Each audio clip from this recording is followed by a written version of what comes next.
অনেক বছর আগের কথা। রূপসী নামের এক তরুণী এই গ্রামেই থাকত। তার রূপে মোহিত ছিল সবাই। কিন্তু হঠাৎ একদিন গ্রামের জমিদারের লোভের শিকার হয়ে সে প্রাণ হারায়। কেউ বলে তাকে হত্যা করা হয়েছিল, কেউ বলে সে নিজেই জীবন শেষ করেছিল অপমানে। মৃত্যুর পর থেকেই গ্রামের তেঁতুল গাছের আশেপাশে অদ্ভুত ঘটনা ঘটতে থাকে।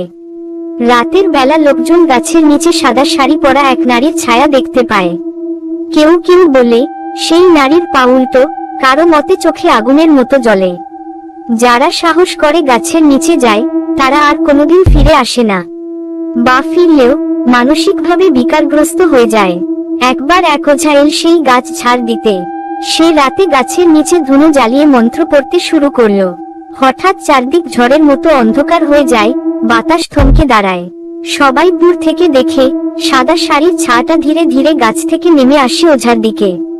পরদিন সকালে ওঝাকে খুঁজে পাওয়া গেল গাছের ডালে ঝুলন্ত অবস্থায়, মুখে ভয়ানক আতঙ্কের ছাপ। গ্রামের মানুষ এরপর তেঁতুল গাছটাকে শাকচুন্নির আস্তানা বলে জানে। এখনো নাকি পূর্ণিমার রাতে সেই সাদা শাড়ির নারী গাছের ডালে দোল খায়, আর শোনা যায় করুণ সুরে হাসির শব্দ, যেন শাস্তি চাইছে, প্রতিশোধ নিতে চাইছে। তেঁতুল গাছের নিচে পাতা না ঝরে, পাখিরা বাসা বাঁধে না, আর সূর্য ডোবার পর সেখানে নেমে আসে নিস্তব্ধ মৃত্যু।